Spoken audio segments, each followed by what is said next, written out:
जय श्री महाकाल दोस्तों। Class 10th में मुख्य परीक्षा वार्षिक परीक्षा 2025 का अपन ने जो है पेपर देखा था। अपन 7 प्रश्न में देख आ गए थे अपन। तो आपने अगर पहला वीडियो नहीं देखा है, इसका फर्स्ट भाग जो है अगर नहीं देखा है तो आप उसको भी जरूर देखें। बहुत ही महत्वपूर्ण रहने वाला है 2027 की वार्षिक परीक्षा के लिए। अपन जो है छठे प्रश्न में आ गए थे, यहाँ से आगे अपन छठा प्रश्न देखते हैं।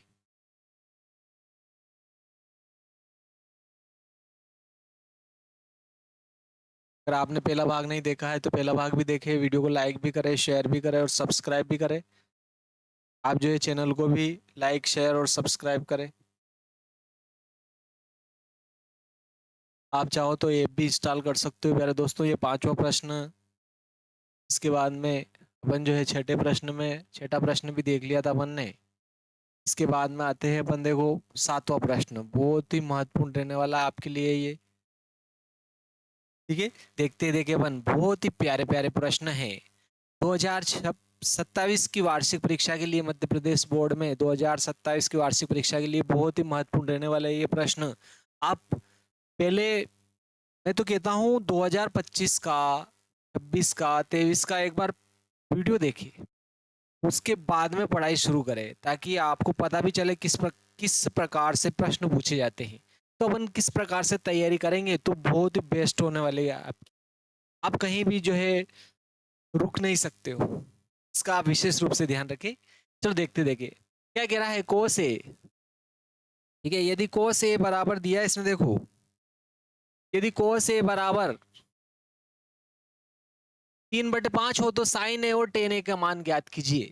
कोस ए बराबर दिया है इसने, 3/5 हो तो साइन ए और टेन ए के मान पूछ रहा है। साइन ए और टेन ए के मान जो है आपके क्या होगा, वो जो है पूछ रहा है आपके कि टेन, कोस ए और साइन, कोस ए का मान दिया है, साइन ए और टेन ए का मान पूछा है। देखो प्यारे दोस्तों, अपन ने त्रिकोणमिति जो है पूरी जो है, पूरा जो है पार्ट जो है, प्रश्नावली जो है अपलोड कर रखी है 8 जो है। अगर आप उसको भी देखना चाहते हो तो मैंने प्लेलिस्ट बनाकर डाल रखी है आपके यूट्यूब में, तो आप उसको भी पूरा देखेंगे तब जाके ये जो चैप्टर है बहुत अच्छे समझ में आएंगे आपके। वहां पर सारे फार्मूले A to Z ऐसी ऐसी ट्रिकों से समझाया मैंने कि आप भूलना चाहोगे फिर भी नहीं भूल पाओगे।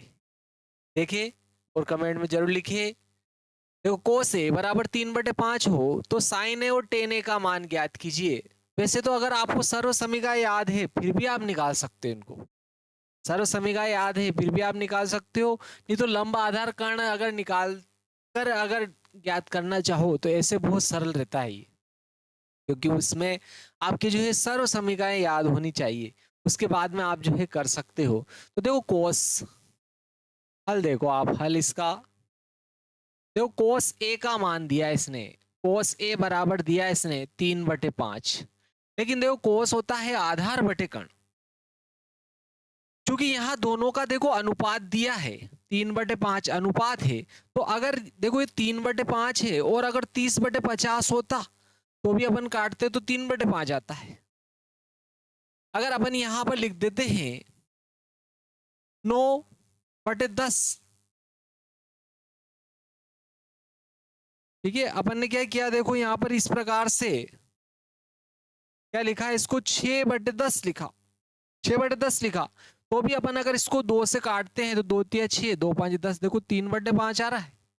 यानी कि कहने का अर्थ है कि इसका मान भी ये आ रहा है, इसका मान भी ये आ रहा है, यानी कि ये सरल अनुपात है।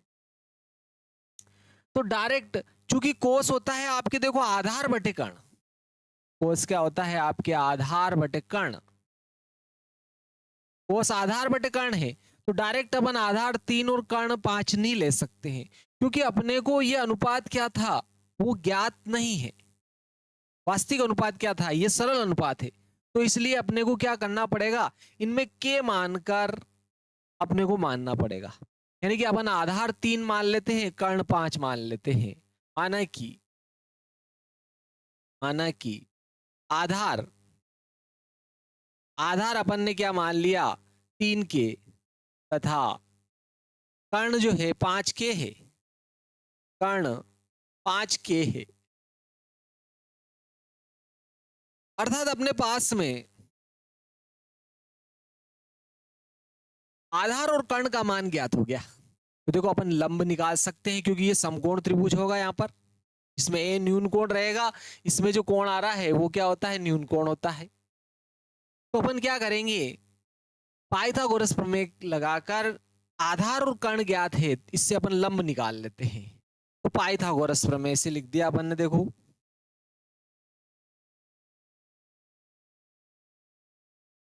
पाइथागोरस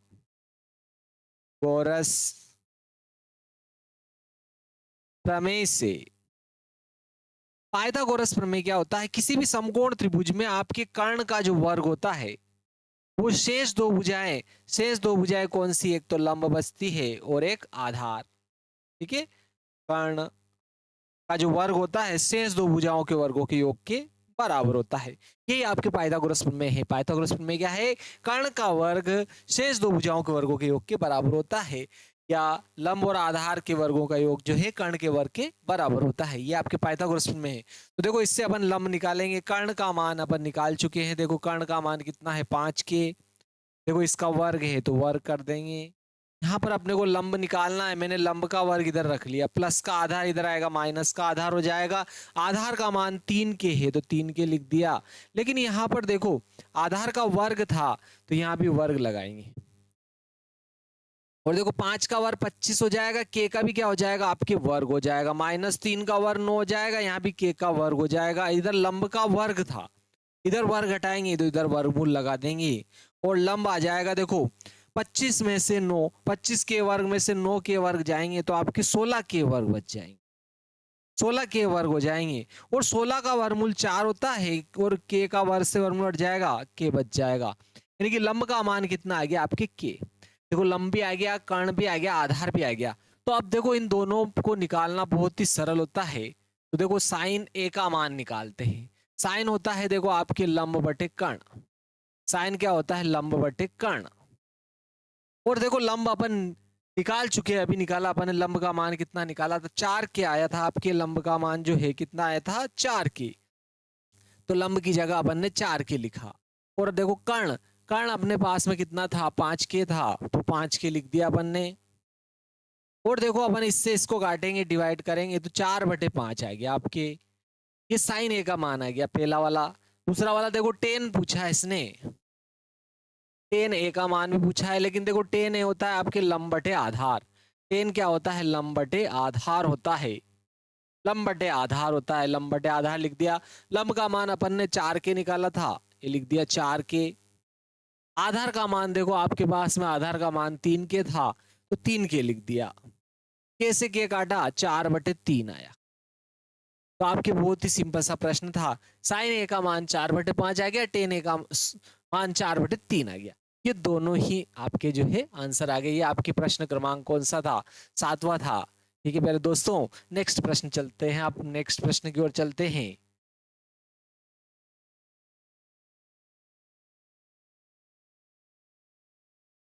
नेक्स्ट प्रश्न आ जाता है, देखो अपने मान ज्ञात करना है अपने को इसका।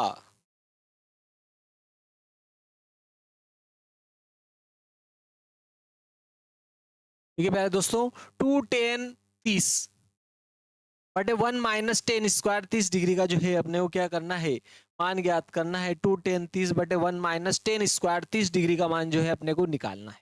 ठीक है मेरे दोस्तों, चलो देखो हल निकाल लेते हैं। इसका हल लिख दिया अपन ने, अब हम यहाँ पर हल लिखा क्या है, देखो 2 10 30 डिग्री बटे में क्या आ रहा है, 1 -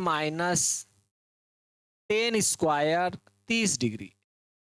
ठीक है, तो देखो यहां पर आपको अगर 10 30 का मान याद है तो इसको हल करना बहुत ही सिंपल है। ठीक है, 10 30 का मान, अगर 10 30 डिग्री का मान देखते हैं तो ये आता है आपके 1/3 आ जाता है। 10 30 का मान कितना आता है आपके, 1/3 आ जाता है। 10 30 का मान 1/3 लिखेंगे, ये दो तो अपन ने ऐसे लिख दिया, 10 30 की जगह लिख दिया अपन ने 1/3। यहाँ भी देखो बटे में 1 - 10 स्क्वायर 30 था, 10 स्क्वायर क्या है आपके 30 है, तो यहाँ पे देखो टेन 30 का मान 1/वर्गमूल 3 लिखेंगे, लेकिन यहाँ पर वर्ग होने के कारण अपन वर्ग कर देंगे। वर्ग था इसलिए वर्ग कर दिया। लेकिन देखो वर्ग से वर्गमूल हट जाता है।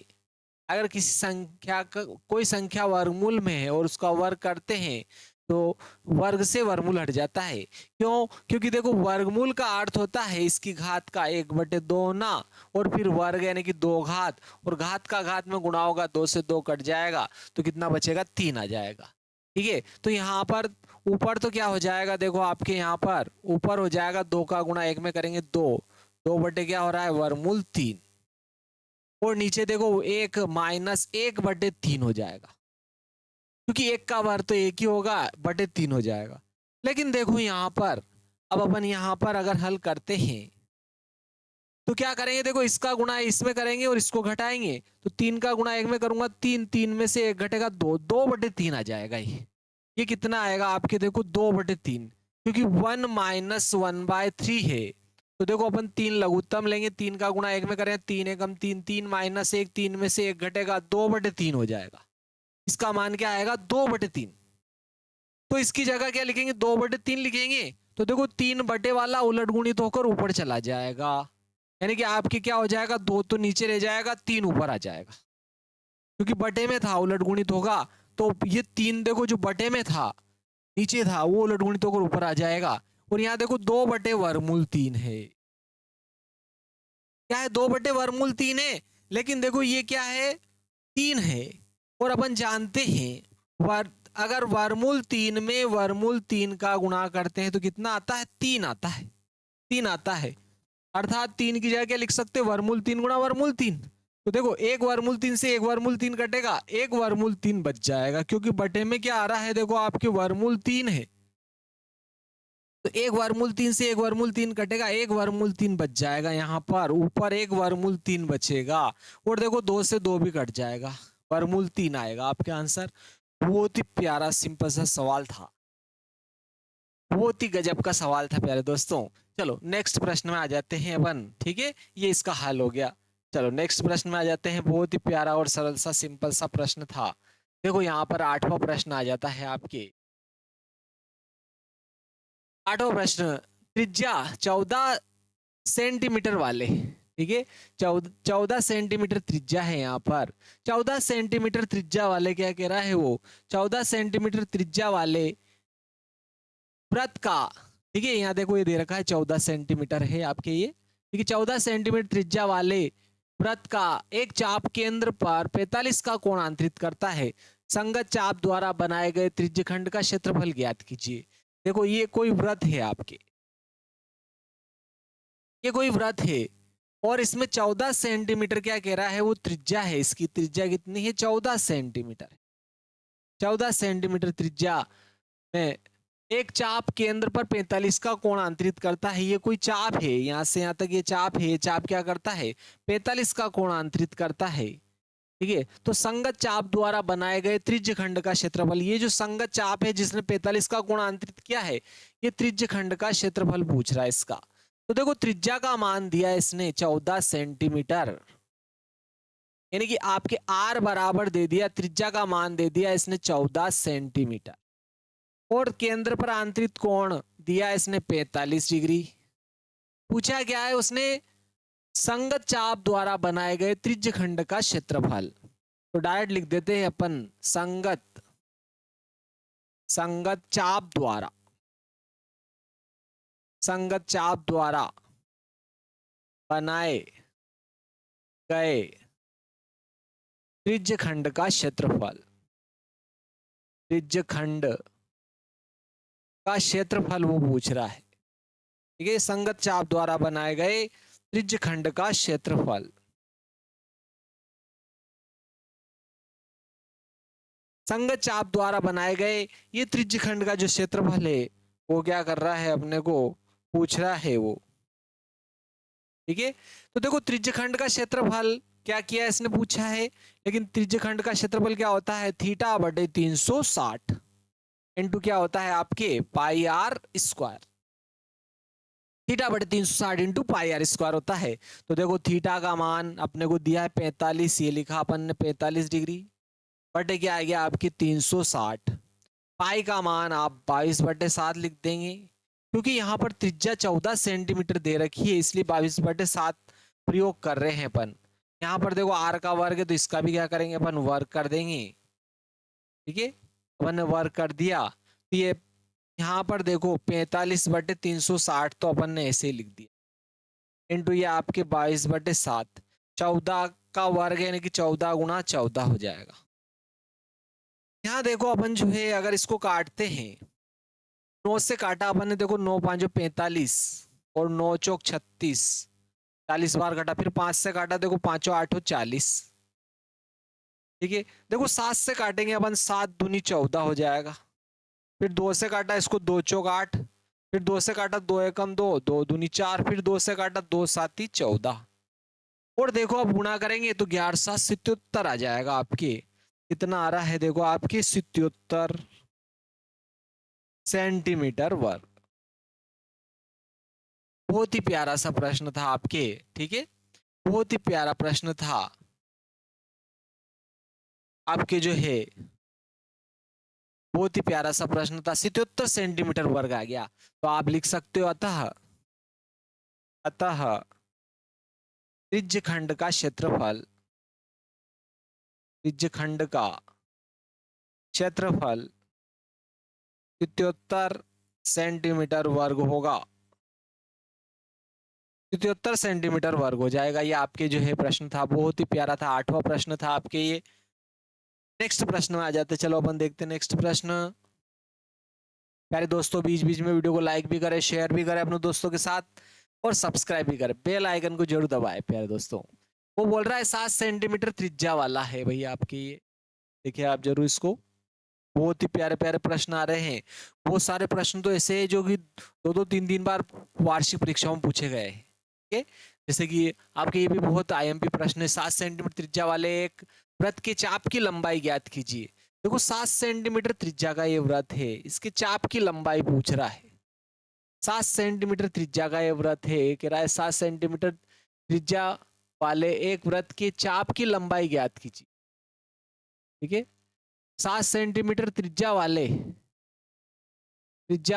एक वृत्त के चाप की लंबाई ज्ञात कीजिए, ऐसा कह रहा है। 7 सेंटीमीटर त्रिज्या का एक वृत्त है जिसका कोण 60 डिग्री है, ऐसा भी बोल रहा है वो।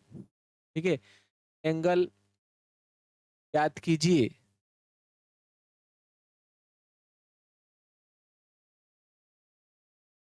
ठीक है, देखो यहां पर आ जाएगा आपके 7 सेंटीमीटर त्रिज्या वाले एक वृत्त की चाप की लंबाई ज्ञात कीजिए जो केंद्र पर 60 डिग्री का कोण अंतरित करता है। इस प्रकार से आपके जो है प्रश्न है। ठीक है, जिसका कोण 60 डिग्री है, ऐसा है, देखो यहां पर लिखा हुआ है जिसका कोण 60 डिग्री है, जिसका कोण 60 डिग्री है। ठीक है, इस प्रकार से प्रश्न था। ठीक है, टाइपिंग करने में जो है, end of angle is 60 degree है ना, यहाँ पर क्या आ जाएगा आपके 60 डिग्री, 60 डिग्री है।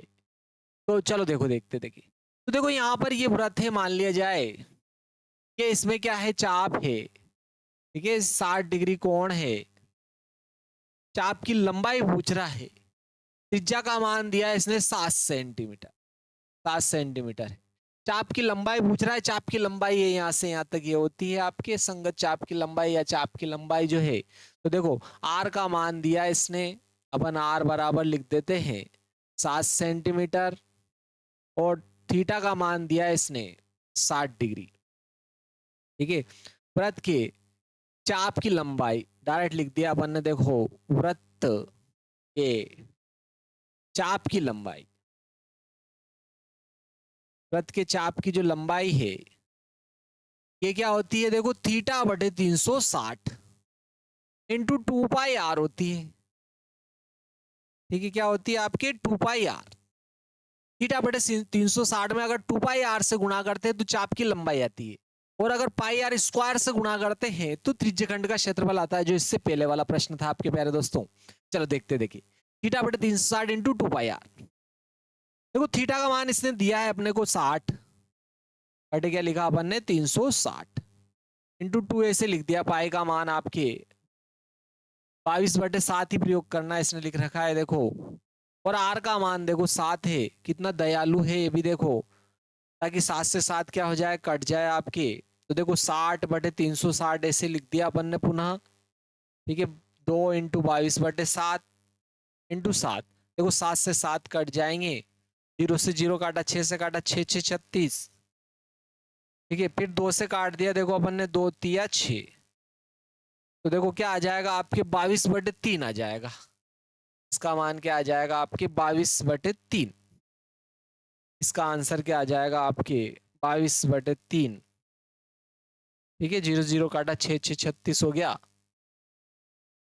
बिल्कुल सही, 22/3 सेंटीमीटर होगा। अतः चाप की लंबाई हो जाएगी आपके, ठीक है। अतः चाप की लंबाई, चाप की लंबाई 22/3 सेंटीमीटर होगी, ठीक है। आप चाहो तो 22 में 3 से भाग भी लगा सकते हो, तीनों 7 तो 21, एक बचेगा, 10 में लगाया 0, 3 तिया 9, ठीक है।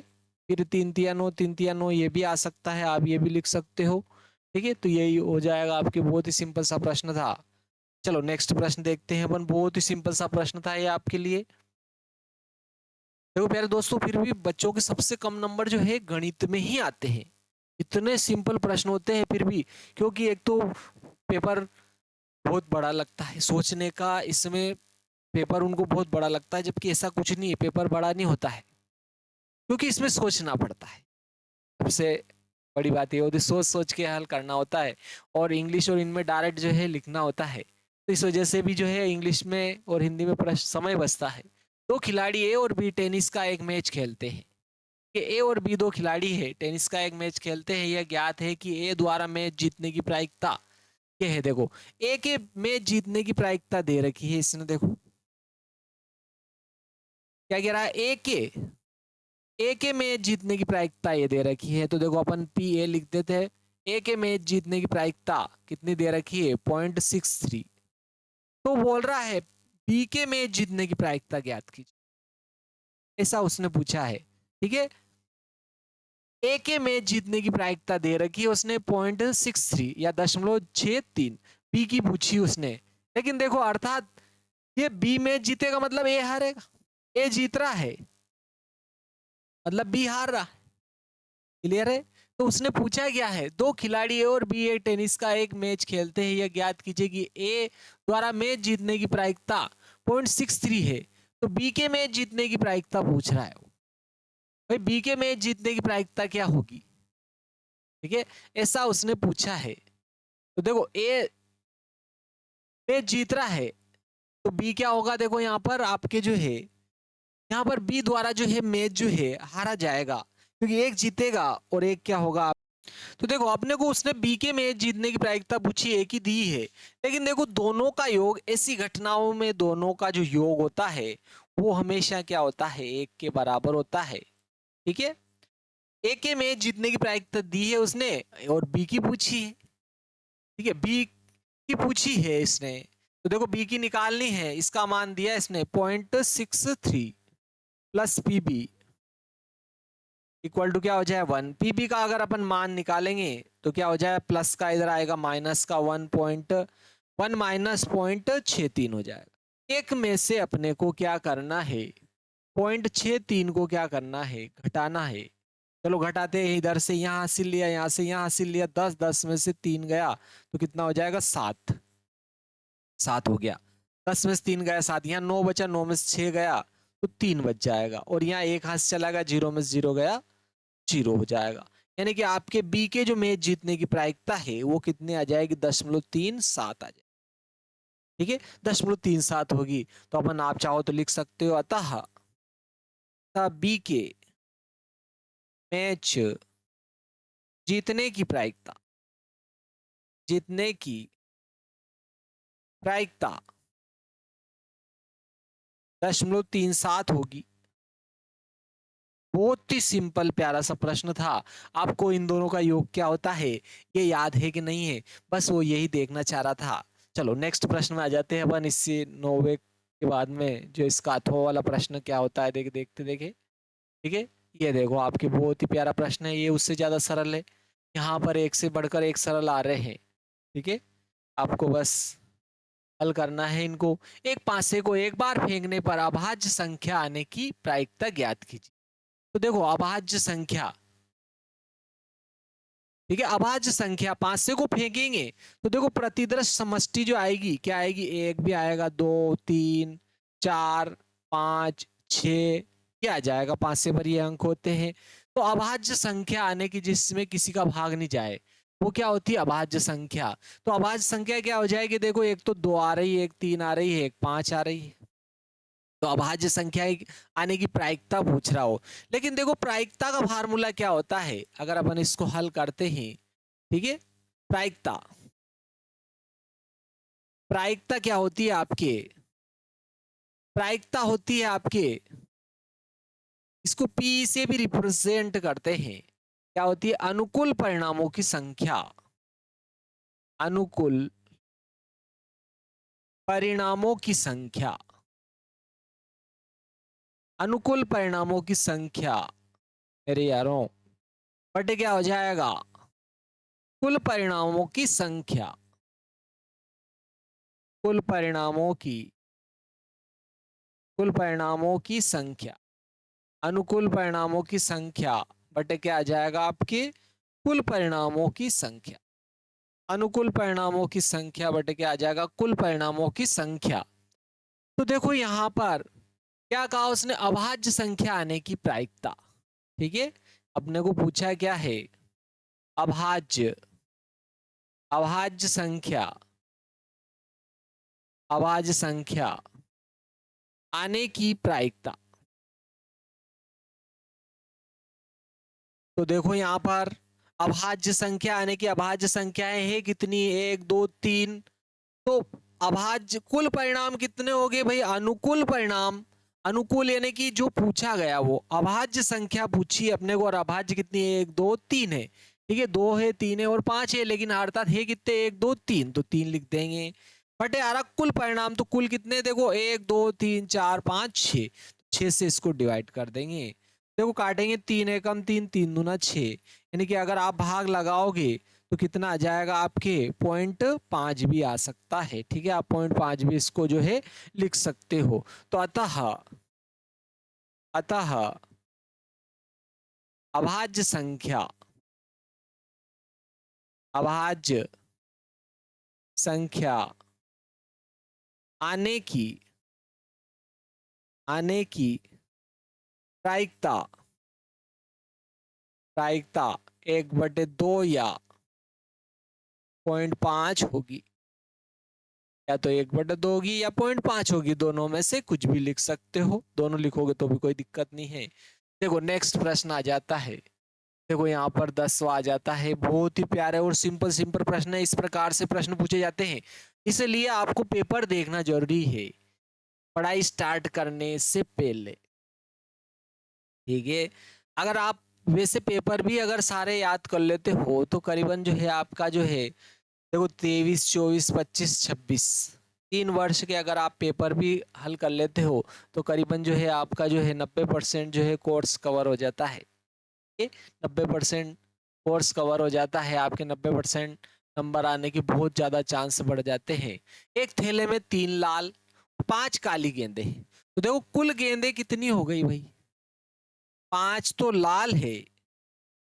ठीक है, मेरे लाल, लाल कितनी है और काली कितनी है, तो देखो कुल गेंदे लिख देते हैं अपन, यानी कि कुल परिणाम, परिमाण, परिणाम, कुल कुल परिणाम, कुल परिणाम या कुल परिणामों की संख्या, कुल परिणामों की संख्या यानी कि कितने हो गए, देखो 3 तो लाल है, यानी कि कुल गेंदे 3 तो लाल है और 5 काली। और लाली, काली और लाली मिलकर कितनी होगी बोलो? 5 और 3 8 हो गई साहब। कुल गेंदे तो कितनी हो, कुल परिणाम बोले तो कुल गेंदे यानी कि 8 हो गई आपके। अब उसने पूछा क्या है, प्रायिकता किसकी पूछ रहा है? देखो प्रायिकता, प्रायिकता क्या होती है आपके? अनुकूल परिणामों की संख्या, अनुकूल परिणामों की संख्या, अनुकूल परिणामों की संख्या बटे क्या हो जाएगा आपके? कुल परिणामों की संख्या, कुल परिणामों की संख्या, कुल परिणामों की संख्या। तो देखो पहले नंबर पर पूछिए, देखो प्रायिकता क्या पूछ रहा है, इसकी क्या प्रायिकता है? एक थैले में है ये 3 तो लाल और 5 काली गेंदें एक थैले में रखी हुई है, उसमें से एक गेंद यादृच्छिक निकालता है, तो इसकी क्या प्रायिकता होगी? निकाली गई गेंद लाल हो, यानी कि प्रायिकता, प्रायिकता किसकी बोलो? लाल गेंद होने की। एक तो ये पूछ रहा है, और एक प्रायिकता किसकी पूछ रहा है बोलो? लाल नहीं, अरे भाई लाल नहीं, यानी कि काली होने की। भाई गेंदें तो 2 ही प्रकार की आ रही है, ठीक है, जो पूछ रहा है वही अनुकूल परिणाम होगा। तो यहाँ लाल गेंदे, तो लाल गेंदे कितनी बोलो? 3, 3 लाल गेंदे है साहब, और कुल गेंदे कितनी है? 8, यानी कि 3/8 हो जाएगा। और लाल नहीं, भाई लाल नहीं यानी कि काली होने की प्रायिकता, और काली कितनी है? 5, और कुल गेंदे कितनी है? 8, 3/8 और 5/8 आंसर आ गया। चाहो तो आप डिवाइड भी कर सकते हो, देखो 3 में अगर आप 8 का भाग लगाते हो तो दशमलव लगाया, 1 0 लगाया, 8 चौक 32 ज्यादा हो जाए, 8 3 24, 6 बचा, दशमलव लगाया, 0 लगाया, आप दशमलव लगा चुके हैं अपन, 6 9 54, सॉरी 8 6 8 7 56, 8 8 64 ज्यादा हो जाए, 8 7 56, 4 बचा, फिर क्या हो जाएगा? 8 5 40, ठीक है। तो इसका मान क्या आ रहा है देखो आपके? 0.375 भी लिख सकते हो आप। यहां पर देखो, अगर आप 5 में 8 का भाग लगाते हो, सर भाग तो हम भी लगा सकते हैं, बिल्कुल प्यारे दोस्तों, आप लगाए जरूर है ना। दशमलव लगाया, 0 लगाया, क्योंकि ये बड़ी संख्या है, छोटी भाग नहीं जाएगी, दशमलव लगाया, 0 लगा दिया, 8 6 48 हो जाएंगे, 2 बच्चे, 8 दूनी 16 हो गया, 4 बच्चे, 8 5 40, तो कितना आया देखो आपके? आपके कितना आया? 6 दशमलव 625, 0 दशमलव कितना आ गया? 625 आ गया, 0.625 आ जाएगा इसका आंसर, ठीक है। बहुत ही प्यारा था सवाल आपके। अगर आपको नहीं समझ में आता है तो आप जो है बिल्कुल फिर पुनः वीडियो को रिपीट करके देख ले प्यारे दोस्तों। चलो देखो नेक्स्ट प्रश्न आ जाता है आपके, नेक्स्ट प्रश्न आता है,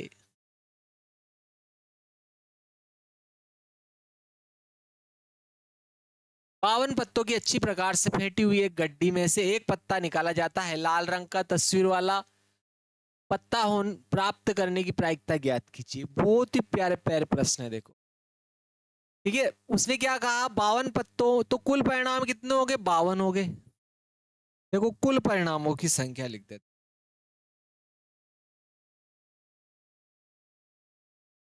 ठीक है। हल में देखो आपके कुल परिणामों की संख्या,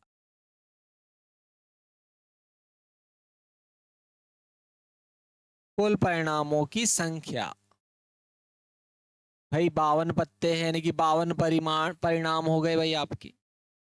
52 पत्ते हैं, ताश की पत्ती जो अच्छी प्रकार से फेंटी हुई गड्डी है, तो गड्डी में 52 पत्ते होते हैं, तो 52 परिणाम हो गए। तो लाल रंग का तस्वीर वाला पत्ता प्राप्त करने की प्रायिकता पूछ रहा है, तो अनुकूल परिणाम, अनुकूल परिणामों की संख्या, अनुकूल परिणामों की संख्या, भाई अनुकूल परिणाम क्या होंगे? तस्वीर वाला पत्ता, लाल रंग का होगा वो भी साहब, लाल रंग का लाल रंग के तस्वीर वाले पत्ते। ठीक है, यही क्या हो गया आपके अनुकूल परिणाम। लाल रंग के तस्वीर वाले, तस्वीर होनी चाहिए साहब। तो देखो लाल रंग में अपन देखते हैं पत्ता कोई से भी प्रकार का हो, चाहे लाल पान का हो, चीड़ी का हो, ईंट का हो या हुक्म का हो। भाई तस्वीर तीन पत्ते पर ही होती है, गुलाम, बेगम और बादशाह पर तीनों पर तस्वीर होती है। तो भाई चाहे वो किसी का भी हो, उसने कहा क्या लाल रंग का तस्वीर वाला। लेकिन देखो लाल रंग के दो प्रकार के होते हैं, ईंट का पत्ता भी लाल रंग का होता है, लाल पान का पत्ता भी लाल रंग का होता है। तो गुलाम बेगम बादशाह लाल पान का हो जाएगा और गुलाम बेगम बादशाह ईंट का हो जाएगा। तो 3 और 3 6 पत्ते हो जाएंगे आपके। कितने हो गए? 6 पत्ते। ईंट, एक तो क्या के हो जाए ईंट और लाल पान। ठीक है, ईंट और लाल पान के क्या हो जाएगा आपके? गुलाम बेगम, इसके कोई गम नहीं, आगे पीछे बेगम, और फिर क्या हो रहा है आपकी? बादशाह। ठीक है, गुलाम बेगम बादशाह। इन तीनों का लाल रंग होगा तो 3 3 दोनों में हो जाएंगे, 6 हो जाएंगे। तो आपके देखो प्रायिकता, ठीक है, प्रायिकता काय की पूछ रहा है वो। प्रायिकता काय की पूछी उसने? लाल रंग का तस्वीर वाला पत्ता, लाल रंग का तस्वीर वाला पत्ता, लाल रंग का तस्वीर वाला पत्ता प्राप्त करने की प्रायिकता पूछ रहा है। तो क्या हो जाएगा? देखो अनुकूल परिणाम बटे कुल परिणाम। तो अनुकूल परिणाम तो देखो कितने हो गए? 6, और कुल परिणाम कितने हो गए आपके? 52। ठीक है, तो आप देखो इसको डिवाइड करोगे, काटोगे, देखो 2 से कट रहा है, 2 तिया 6, इधर काटा अपन ने, देखो 2 दूनी 4, 2 छंग 12। तो आपके कितना हो गया? 3/26। ये आपके आंसर हो जाएगा। तो अतः लाल रंग का तस्वीर वाला पत्ता प्राप्त करने की प्रायिकता 3/26 होगी। तो अपन यहाँ पे लिख देंगे अतः लाल रंग का, या नीचे भी लिख सकते हो आप चाहो तो, ठीक है। अतः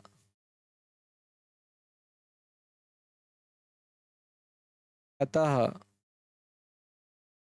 लाल रंग का तस्वीर वाला पत्ता प्राप्त करने की प्रायिकता क्या हो जाएगी? 3/26 होगी। 3 बटे क्या हो जाएगी आपकी? 26 हो जाएगी। बहुत ही प्यारा और सिंपल सा प्रश्न था प्यारे दोस्तों। नेक्स्ट प्रश्न आ जाता है, देखो आपके, ठीक है, ये आपके नेक्स्ट प्रश्न आ गया, बहुत ही प्यारा प्रश्न है। ठीक है, ये कौन सा है? देखो आपकी 11वां, अभाज्य गुणनखंड विधि द्वारा 96 और 404 का एचसीएफ ज्ञात कीजिए। एचसीएफ निकालना है, आपके महत्तम समापन तक पूछा है। तो देखो आपके हल हो जाएगा इसका, बहुत ही प्यारा हल। क्या है? एक तो 96 है और एक 404, इन दोनों के अपन गुणनखंड कर लेते। ठीक है, अब आज गुणनखंड विधि द्वारा हल करना है इनको। तो गुणनखंड किया मैंने, देखो 2 से किया, 2 चौक 8, 2 8 16, फिर 2 से किया, 2 दूनी 4, 2 चौक 8, 2 एकम 2, 2 दूनी 4, 2 छंग 12, 2 तिया 6। तो कितना आ रहा है? देखो 2 गुणा 2 गुणा 2 गुणा 2 गुणा 2, और फिर क्या आ रहा है? देखो 3। एक आपके पास में जो है 3 भी है, ये लिखा। अर्थात क्या हो गया? देखो आपके यहाँ पर 2 कितनी बार है? देखो 1 2 3 4 5, अर्थात 2 की घात तो कितनी होगी आपकी? 5, और 3 की घात 1 हो गया। ये हो गया। फिर आता है देखो आपके 404। 404 जो है इसके भी अभाज्य गुणनखंड कर लेते हैं। 2 से किया 2 दूनी 4, 2 दूनी 4, फिर 2 से किया 2 एकम 2, 2 एकम 2। ठीक है, फिर आपके देखो अब ये किसी से नहीं होंगे, है ना। तो अपन ने देखो इसके क्या आया, देखो 2 गुणा 2 गुणा 101, अर्थात 2 की घात तो कितना हो गया 2, और फिर 101 हो रहा है। ठीक है, 101 हो गया, ये लिखा अपन ने। चलो देखो इधर, तो HCF किसका किसका, एक तो 96 का और 404 का HCF अपने को इसने पूछा था। तो अपने को दोनों का HCF निकालना है, किसका 96 और 404 का HCF निकालना है। तो देखो HCF क्या होता है, आपके उभयनिष्ठ गुणनखंडों की, ठीक है, उभयनिष्ठ गुणनखंड, उभयनिष्ठ यानी कि जो दोनों में मिलते हैं, उभयनिष्ठ गुणनखंड की छोटी घातों का गुणनफल। तो छोटी घात देखो यहां पर 2 की घात 2 और 2 की घात 5, उभयनिष्ठ कौन सा है 2, और छोटी घात कितनी है 2 की घात 2। तो ये आपके HCF हो जाएगा, 2 की घात 2 यानी कितना होता है 4, आपके HCF 4 हो जाएगा। इन दोनों का HCF क्या हो जाएगा 4 हो जाएगा। बहुत ही प्यारा और सिंपल सा प्रश्न था, गजब का, मजा आ जाता है, इसलिए 100% नंबर भी आते हैं बच्चों को गणित में। प्यारे दोस्तों 100% नंबर आते हैं, सबसे ज्यादा गणित में नंबर आते हैं। ये एक्सरसाइज ऑफ माइंड, क्या गणित दिमाग की कसरत है। जो ज्यादा कसरत करता है, योगासन ज्यादा करता है, इसमें देखो अभाज्य गुणनखंडों के रूप में केवल व्यक्त करना है। इसमें क्या कह रहा है कि केवल जो है 148 को अभाज्य गुणनखंडों के गुणनफल के रूप में व्यक्त कीजिए। देखो आपके हल देखो इसका, बहुत ही प्यारा सिंपल, इतना सिंपल प्रश्न है कि बस इतने ही सिंपल सिंपल प्रश्न आने वाले हैं बस।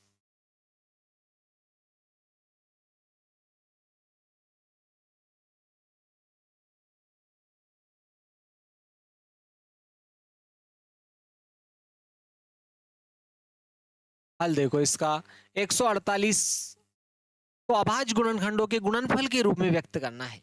148 को अभाज्य गुणनखंड के गुणनफलों के रूप में जो है व्यक्त करना है केवल। तो देखो 2 से भाग लगाया इसको, 2 7 14, 2 चौका 8, फिर 2 से किया 2 3 6, 2 7 14। ठीक है, तो 148 था तो 2 से किया देखो 2 7 14, 2 चौका 8, फिर 2 से किया 2 3 6, एक बचा 2 7 14, 2 3 6, 2 7 14। तो ये आ जाएगा देखो आपके 148 के अभाज्य गुणनखंड क्या हो रहा है आपके 2 गुणा 2 गुणा 37 हो रहा है। ठीक है,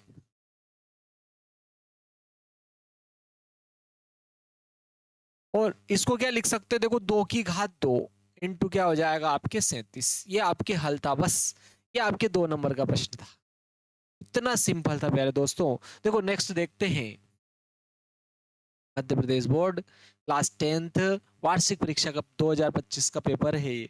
अंकगणित का आधारभूत प्रमेय या अद्वितीय गुणनखंड प्रमेय क्या है आपके, देखो अद्वितीय गुणनखंड प्रमेय जो है वो क्या होती है, बहुत ही प्यारी प्रमेय है।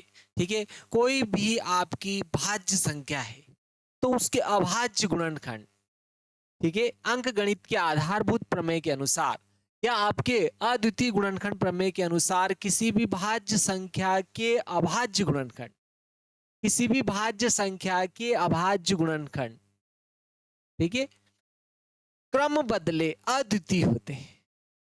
यह आपके अंक गणित की क्या है, आधारभूत प्रमेय है। अंक गणित के आधारभूत प्रमेय के अनुसार किसी भी भाज्य संख्या के अभाज्य गुणनखंड क्रम बदले अद्वितीय होते हैं। अंक गणित के आधारभूत प्रमेय के अनुसार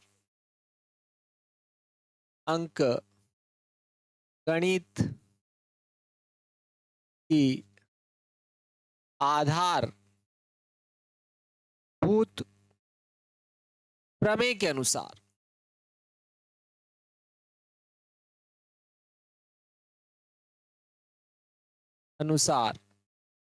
किसी भी भाज्य संख्या के,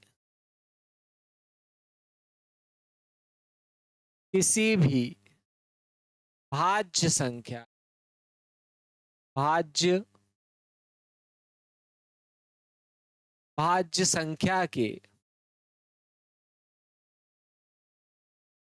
भाज्य संख्या के अभाज्य अभाज्य गुणनखंड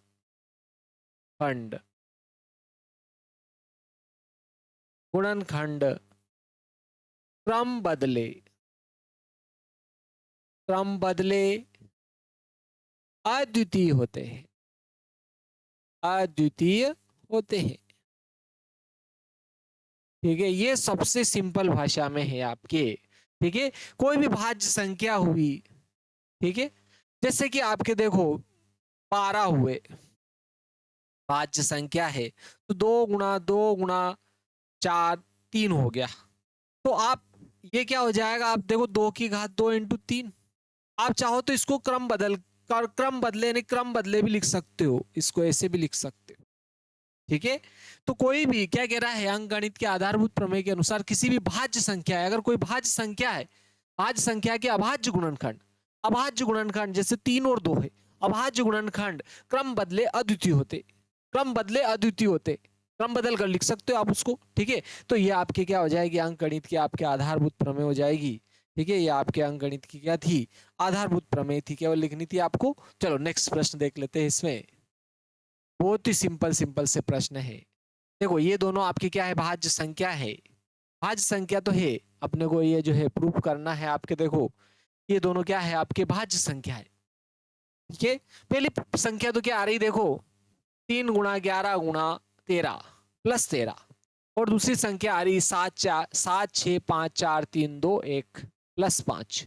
ये दोनों क्या है, भाज्य संख्या है। क्यों भाज्य तो है, हाँ भाज्य तो है, क्यों, अपने को बस सिद्ध करना है क्यों, भाज्य संख्या तो है, अपने को केवल प्रूफ करना है कि क्यों। तो देखो भाज्य संख्याएं यानी कि वे संख्याएं जिनमें स्वयं के अलावा भी किसी अन्य संख्या का भाग जाता है, वो क्या होती है, भाज्य संख्या।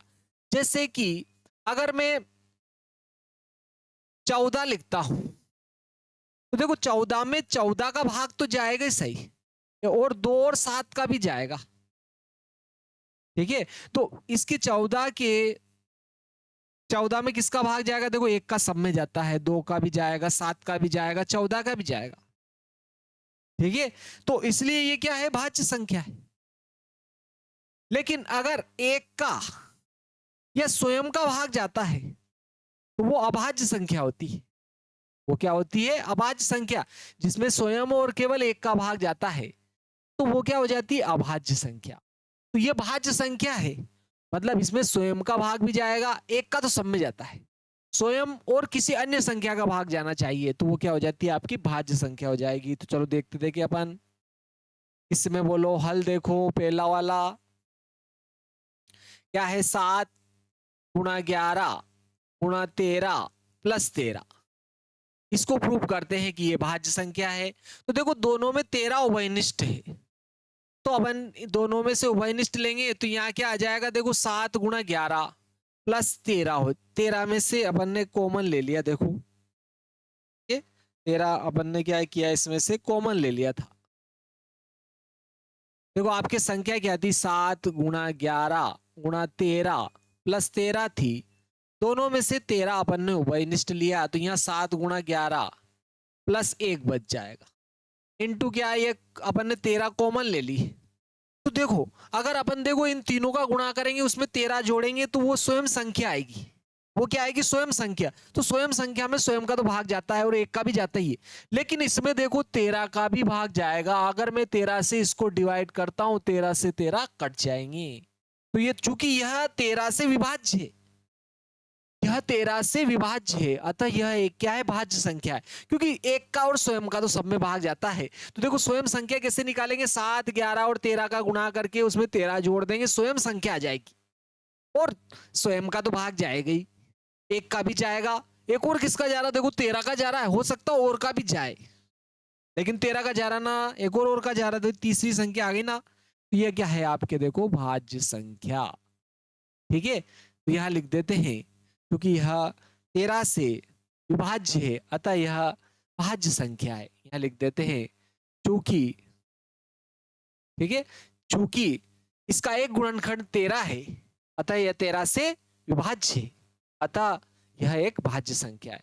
चूंकि यह 13 से विभाज्य है, अतः यह एक, क्योंकि यह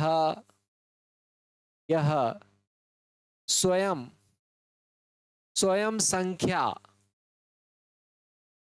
तथा एक के अतिरिक्त 13 से भी विभाज्य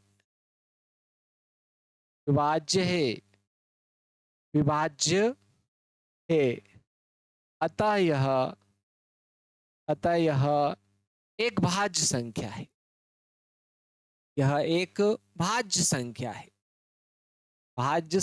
है,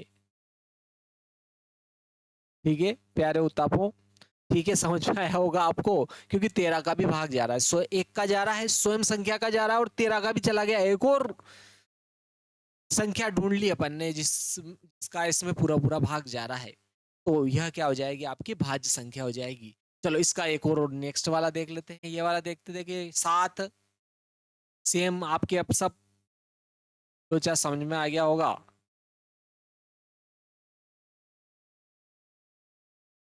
प्लस क्या आ रहा है, देखो 5, तो देखो इसमें भी दोनों में क्या आ रहा है, देखो 5 आ रहा है, तो दोनों में से 5 कॉमन लेंगे तो 7, 6, 4, 3, 2 और 1 प्लस 1 हो जाएगा, और ये अपन ने 5 दोनों में से क्या किया, कॉमन ले लिया।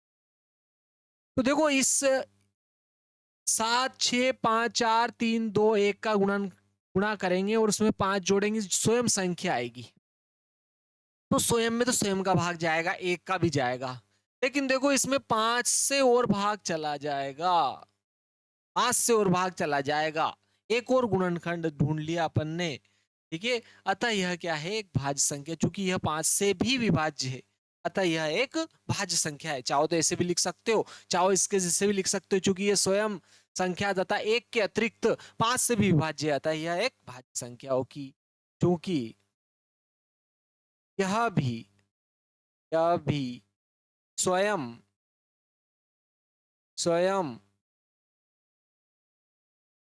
तथा 1 के अतिरिक्त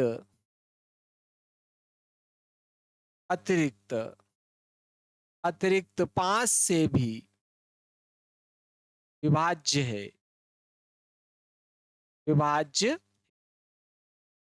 अतः यह भी भाज्य संख्या है, मेरे दोस्तों बहुत ही प्यारा और सिंपल सा प्रश्न था, ये भी आपके लिए जो है बहुत सिंपल सा प्रश्न था। चलो नेक्स्ट वाला देखते हैं। नेक्स्ट जो है आ जाता है आपके, देखो इसी क्रम में यहाँ पर आ जाता, देखो ये नेक्स्ट प्रश्न आ जाता है, किसी बहुपद p ऑफ x के लिए y बराबर p ऑफ x का एक ग्राफ नीचे दिया गया है, ऐसा भी ये ग्राफ दिया गया है, तो p ऑफ x के शून्यकों की संख्या ज्ञात कीजिए। तो देखो अगर ये ग्राफ खींच रखा है, तो ये x अक्ष को जिन बिंदुओं पर प्रच्छेद करते हैं, ये वही के उतने ही क्या होंगे, शून्य होंगे। तो ये जो ग्राफ है एक अक्ष को 3 बिंदुओं पर छेद करता है, तो इसके 3 शून्य होंगे, 1 2 3 बिंदुओं पर छेद कर रहा है, तो 3 शून्य होंगे। तो शून्यकों की संख्या ज्ञात कीजिए।